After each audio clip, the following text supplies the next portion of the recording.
یہ جو اسلام آباد میں منڈی لگی ہوئی ہے، اس میں لوگوں کے ضمیر کو خریدنے کے لیے 20 اور 25 کروڑ کی آفر دی جا رہی ہے۔ اب یہ میں آپ کے سامنے یہ جو لوگوں کو خریدنے کی کوشش کی ہے، تو صالح محمد کے سامنے بھی دو راستے تھے۔ ایک راستہ تھا کہ یہ پیسے لے لے اور کہے جی عمران خان تو بڑا برا آدمی ہے اور مجھے ابھی پتا چلا ہے، میرا ضمیر جاگ گیا کہ یہ تو بہت برا آدمی ہے، اس لیے مجھے تو پتا ہی نہیں تھا کہ یہ اتنا برا ہے، مجھے تو اب پتا چلا ہے کہ پی ٹی آئی نے تباہ کر دیا پاکستان۔ تو ایک تو یہ راستہ ہے، پیسے پکڑے اور کہے جی مجھے میرا ضمیر جاگ گیا اس لیے میں ادھر جا رہا ہوں۔ ایک دوسرا راستہ ہے، وہ دوسرا راستہ نوجوانوں مشکل راستہ ہے، لیکن وہ آپ کے نبی صلی اللہ علیہ وسلم کا راستہ ہے۔ آپ کے نبی کا راستہ آسان نہیں تھا، ہر قسم کی مشکلیں اللہ نے ان کو پر ڈالی۔ اللہ کے حبیب تھے، سب سے زیادہ انسان جس سے اللہ پیار کرتا تھا وہ ہمارے نبی صلی اللہ علیہ وسلم تھے۔ ان کا آسان راستہ نہیں تھا، جو سچ اور حق کا راستہ نوجوانوں وہ آسان نہیں ہوتا، مشکل ہوتا ہے۔ سارا وقت یہ چوہے مل کے آپ کو برا بھلا کہتے ہیں، گالیاں نکالتے ہیں، جمع ہو کے ڈراتے ہیں، بلیک میل کرتے ہیں، لیکن نوجوانوں، انسان کی عظمت کا راستہ ہی مشکل راستہ ہے۔ آسان راستہ جو ہم سمجھتے ہیں کہ جی 20 کروڑ روپیہ پکڑ لیا اور ہماری زندگی آسان ہو جائے گی۔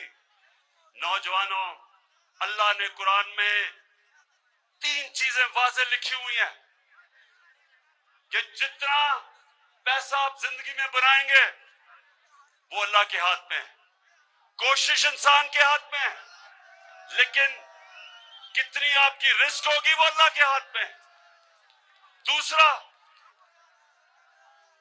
کہ عزت اللہ کے ہاتھ میں ہے، ذلت اللہ کے ہاتھ میں ہے۔ یہ جو لوگ سمجھتے ہیں کہ آپ کو برا بھلا کہہ کے آپ کو انسان ذلیل کر سکتا ہے، کوئی انسان کو ذلیل نہیں کر سکتا، کیونکہ عزت اللہ نے اپنے ہاتھ میں رکھی ہوئی ہے۔ اور زندگی موت، سب سے زیادہ انسان کو خوف موت کا ہوتا ہے۔ اللہ نے انسان کو آزاد کر دیا ہے، وہ کہتا ہے کہ کس ٹائم پہ تم دنیا سے جاؤ گے یہ اللہ نے اپنے ہاتھ پہ رکھا ہے، اس لیے اللہ نے آپ کو آزاد کر دیا ہے۔ قرآن میں وہ کہتا ہے کہ جو لوگ ایمان لے آئے میں ان کے خوف دور کر دیتا ہوں۔ ایک بزدل آدمی وہ ہوتا ہے جس میں ایمان نہیں ہوتا، ایمان والے کی نشانی ہوتی ہے اس کی کوئی قیمت نہیں ہوتی، اس کے ضمیر کو کوئی خرید نہیں سکتا، اس کو کوئی ڈرا نہیں سکتا۔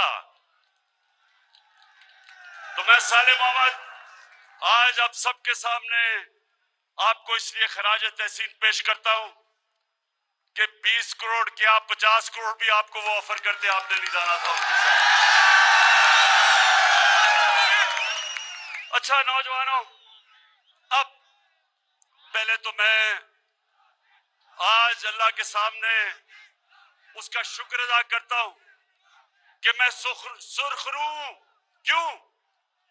کہ اس نے میرے سے اور میری گورنمنٹ سے وہ کام لیا جو 50 سال سے کسی سے کتنی حکومتیں آئیں، 57 مسلمان ملک ہیں، لیکن اس نے پاکستان اور میرے سے وہ کام لیا کہ یونائٹڈ نیشنز کے اندر ہم نے جا کے ریزولوشن پاس کی کہ جو اسلام کے خلاف، جو ہمارے نبی صلی اللہ علیہ وسلم کی شان میں گستاخی کرتے تھے، ہماری حکومت نے جا کے یو این میں کہا ہے کہ یہ 15 مارچ ہر سال اسلامو فوبیا کے خلاف ساری دنیا میں یونائٹڈ نیشنز دن بنائے گی۔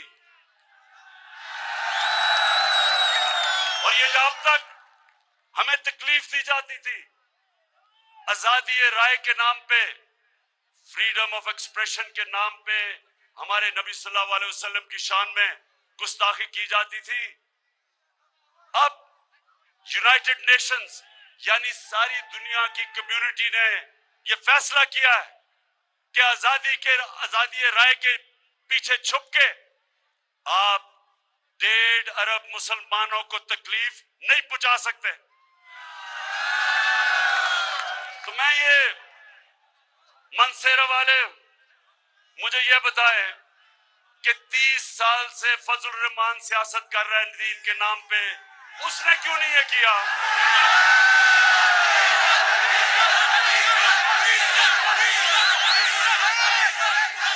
اچھا اب نوجوانوں آپ سنیں، پہلے تو میں صرف آپ کو یہ بتا دوں کہ یہ میرا ایمان ہے، یہ پالیٹکس نہیں ہے، یہ ووٹ لینے کی کوشش نہیں ہے۔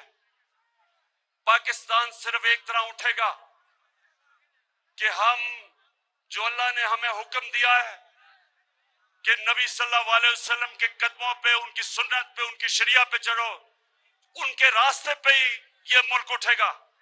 اور ان کا راستہ یہ تھا کہ پاکستان کو اگر ہم نے اوپر اٹھانا ہے تو جو مدینہ کی ریاست پہ انہوں نے اصولوں پہ، نبی صلی اللہ علیہ وسلم نے جو اصول طے کیے تھے، جب ہم ان اصولوں پہ چلیں گے، میں آپ سب کو آج دعویٰ کرتا ہوں کہ ہم سب کے سامنے آپ دیکھیں گے کہ دنیا میں یہ ملک اٹھتا کیسے ہے، کیسے ہر پاسپورٹ کی دنیا میں عزت ہوتی ہے۔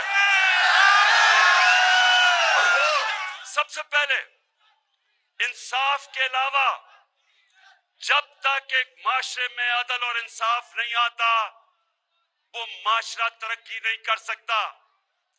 جس بھی معاشرے میں قانون کی بالادستی یعنی کہ قانون کی حکمرانی یعنی کہ طاقتور اور کمزور قانون کے جب نیچے آتے ہیں وہ معاشرہ اوپر آتا ہے۔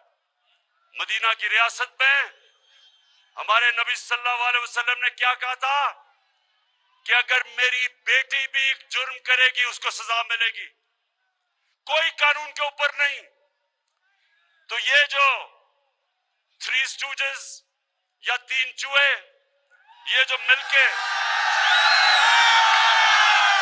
شکار کرنے میرا آ رہے ہیں چوہے، انشاءاللہ ان چوہوں کو شکست اس لیے ہم دیں گے